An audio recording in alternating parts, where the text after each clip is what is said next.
No Salmo de número 103, versículo 1, assim lemos: Ó Senhor Deus, que todo o meu ser te louve, que eu louve o Santo Deus, com todas as minhas forças. O ano de 2020, em especial o dia 12 de julho, marca os 50 anos de inauguração do Centro Social Heliodor Hesse e da Igreja da Ressurreição.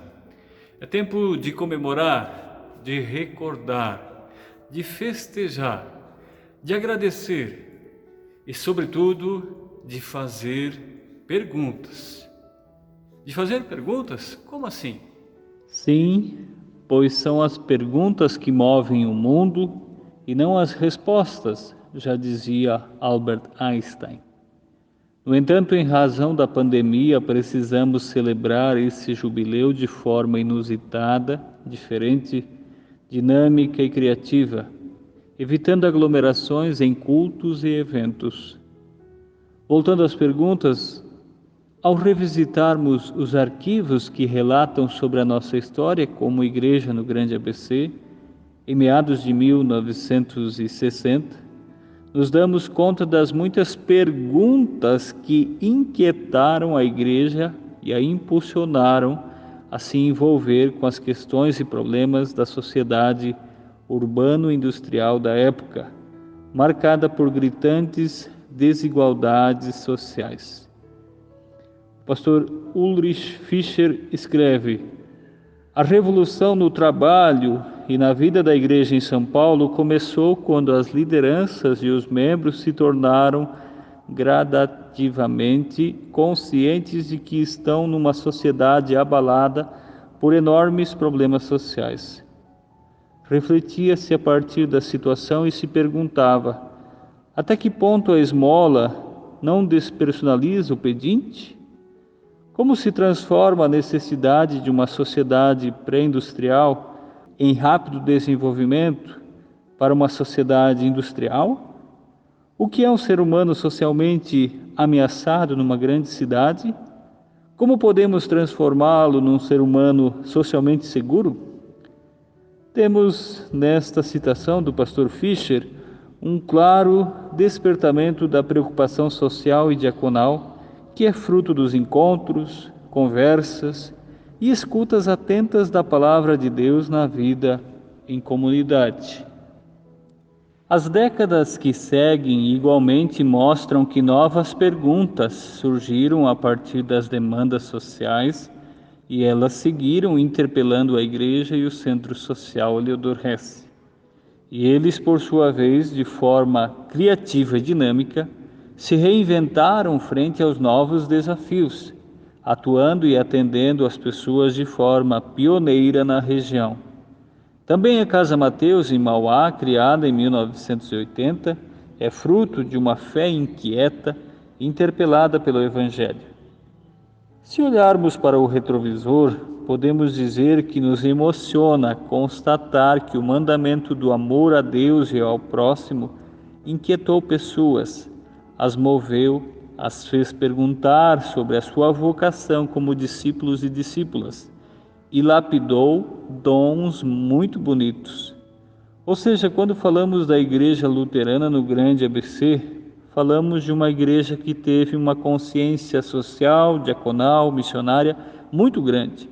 Foi acolhedora, protagonista, pioneira, ecumênica, de vanguarda.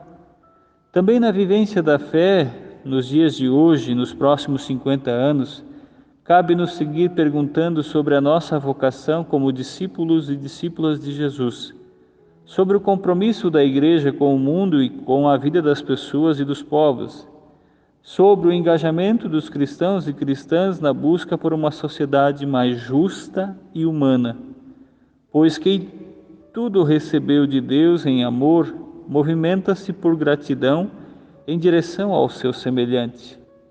Compreende-se assim que toda pessoa cristã é uma testemunha do Evangelho, seja no lugar de trabalho, de estudo, no lar, seja no lazer e na política. Cristãos e cristãs têm um compromisso com o bem comum, com a cidadania, com a paz e com a justiça, na sociedade da qual fazem parte.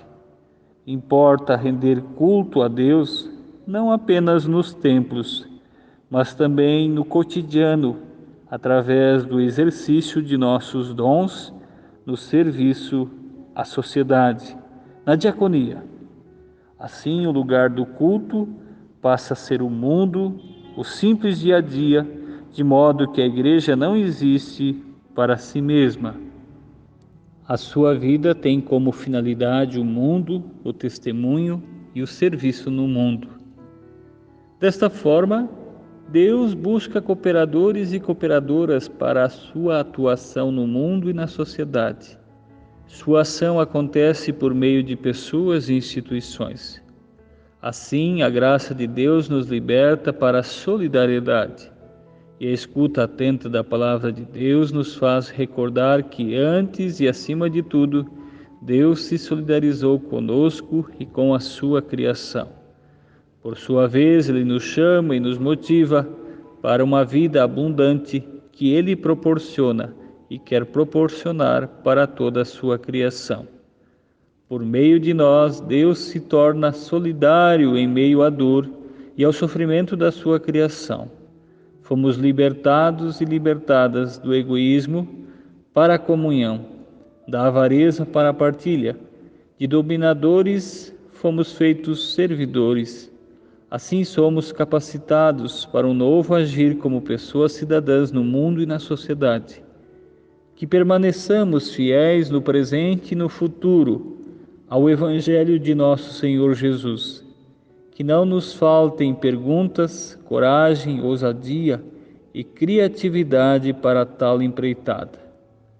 Para tal é importante e imprescindível que amemos a metrópole, que nos envolvamos com a vida que pulsa nela, que sigamos organizados e unidos como comunidade e instituição diaconal, testemunhando o Cristo ressurreto numa igreja que carrega o nome Igreja da Ressurreição.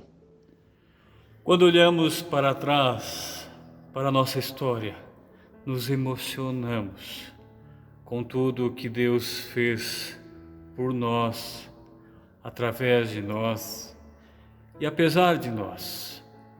Por tudo isso, o centro da comemoração do Jubileu de Ouro está em Deus, no Evangelho de Jesus Cristo, que nos move, capacita e nos faz agentes de transformação. Parabéns a todos e todas envolvidos e envolvidas nesta história, que fazem parte desta história. E louvado seja Deus, que nos guiou, conduziu, até aqui nos trouxe. Como disse o salmista no Salmo 103, versículo 1, que lemos lá no início, que todo o meu ser te louve.